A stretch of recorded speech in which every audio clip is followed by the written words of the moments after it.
Fica comigo para a gente conversar juntas agora. Vou vir para essa outra câmera com a advogada do Hassan Rabi. Ele teve que contratar uma advogada por conta das ameaças, a doutora Thalita Camargo Fonseca.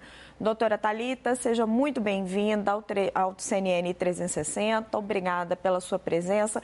Eu queria que a senhora detalhasse um pouco que tipo de ameaças o Hassan vem sofrendo e que providências a senhora pretende tomar. Olá, boa tarde. Agradeço por essa reportagem, por um tema tão sensível. No dia de hoje, logo pela manhã, nós peticionamos junto ao Ministério dos Direitos Humanos e Cidadania, no Programa de Proteção de Defensores de Direitos Humanos, a inclusão do Hassan e a sua família. Para além disso, ainda no dia de hoje, será enviado para o Ministério da Justiça e Segurança Pública um pedido de escolta, caso haja a necessidade. Porque o que nós temos são mais de 200 de mensagens para computar e levar, tanto para a área criminal quanto para a área civil, na responsabilidade desses agressores. Ali nós temos crimes de perseguição, injúria racial, ameaças de execução, difamação e calúnia. Doutora Jussara Soares participa dessa conversa comigo. Boa tarde, doutora Thalita. Obrigada por conversar com a gente e nos esclarecer esses pontos. Queria voltar um pouquinho no tempo. Queria entender como que a senhora passou a dar ali essa assistência jurídica ao Hassan Rabi. Foi uma coisa pontual agora ou isso já vinha de algum tempo atrás? Queria entender como se deu essa relação. Boa tarde, Jussara. Eu tenho contato com o Hassan há mais ou menos um mês.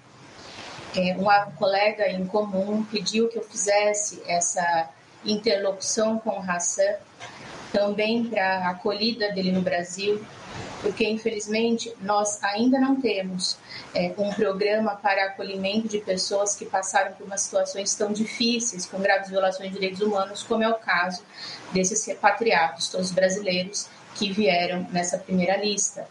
Então, por conta disso, esse colega em comum nos colocou em contato. Eu comecei a ter contato com o Hassan e a sua família.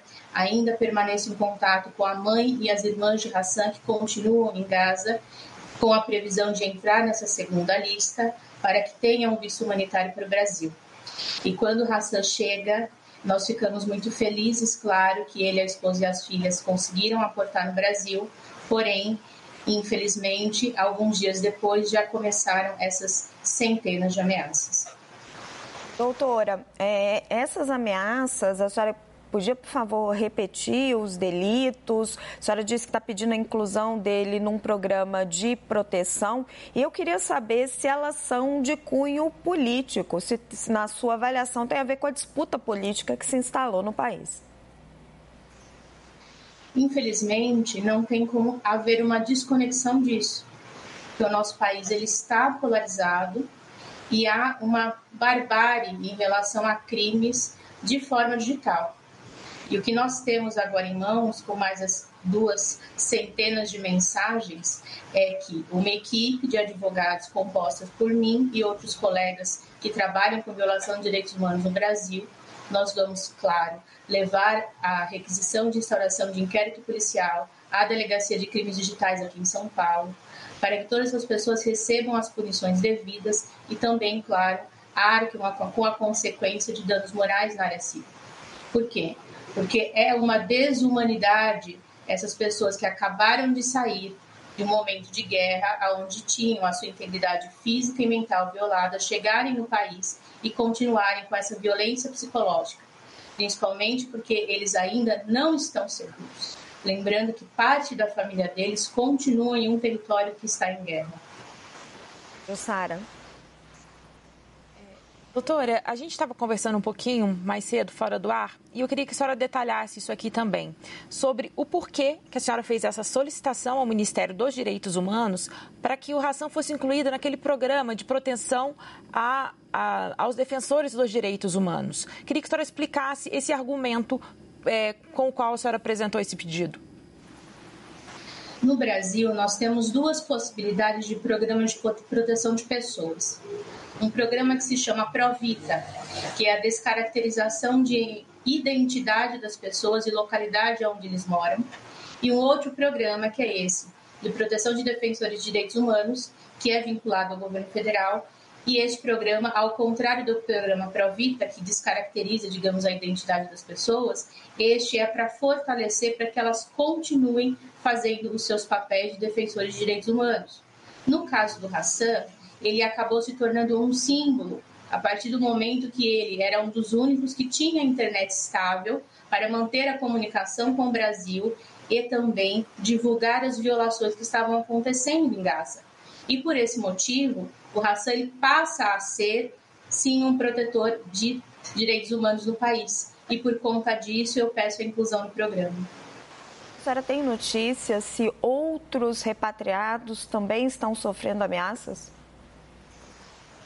Infelizmente, sim, mas não me procuraram ainda. Mas, para além desses repatriados, nós estamos num momento muito sensível e o Brasil ele tem condição, no nosso sistema de justiça e segurança pública, a dar uma resposta para principalmente essas violências de internet, porque não são só os repatriados.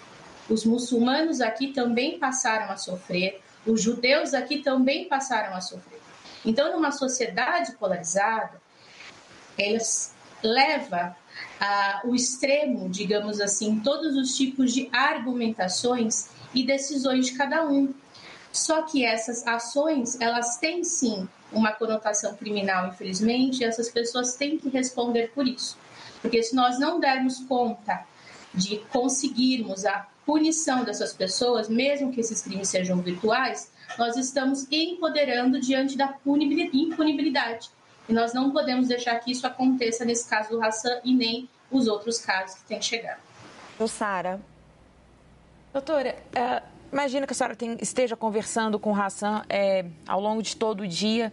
Qual tem sido a principal pedido dele, a principal preocupação dele neste momento? Como que a senhora está vendo também a questão psicológica dele, da família? Enfim, já tem um atendimento neste momento? Como é que isso está sendo tratado? Como eu disse, nós ainda não estamos preparados no país para ter uma rede de atendimento especializado para pessoas que sofreram graves violações de direitos humanos, como é o caso do Hassan e sua família. E por conta disso, eu acionei o Instituto Pró-Vítima aqui de São Paulo, para que eles possam fazer o acompanhamento da saúde mental de Hassan e a sua esposa e filhas. Doutora, como a senhora disse, a senhora está pedindo a inclusão dele nesse programa de proteção, porque ele se tornou um símbolo ali de defesa dos direitos humanos, gravando a sua experiência, pedindo ajuda, divulgando os seus vídeos. Agora nós estamos mostrando aí na tela a comitiva do governo federal que foi receber esses repatriados ali do presidente Lula, que foi recebê-los à noite, tinham vários ministros. Na sua avaliação, houve uma exposição indevida do governo federal? O governo federal ajudou a polarizar essa situação? Não, eu acredito que não nesse sentido. Até porque o Hassan ele já se torna exposto, como eu disse anteriormente, por ser um dos únicos com internet estável para se comunicar com o país. Né? Mas, para além disso, toda a conduta do governo, eu sei sim que foi de extremo empenho do ministro das Relações Exteriores e também do presidente Lula.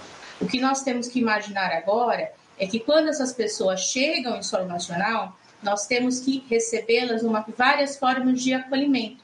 O acolhimento social, o acolhimento de saúde mental, o acolhimento de segurança física, que é o que eu estou tentando nesse momento solicitar. Jussara, para fechar a entrevista, por favor. Doutora, de todas as mensagens, eu sei que a senhora compilou ali mais de 200 mensagens, né, de ameaças. Queria que a senhora resumisse ali um pouco desse conteúdo e o que mais te chamou a atenção nesses conteúdos e mensagens que têm sido enviadas ao Hassan Rabih. Eu acho que o mais grave de tudo isso, com certeza, são a injúria racial, porque o Hassan ele é brasileiro, mas de origem palestina, e também em relação a ameaças de execução. Isso é inadmissível.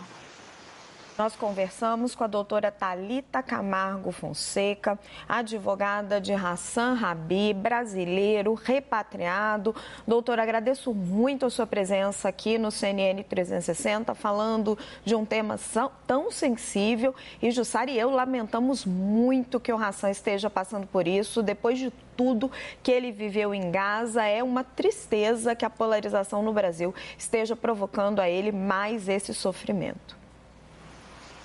Eu agradeço pelo espaço. Muito obrigada, doutora. Obrigada, Jussara.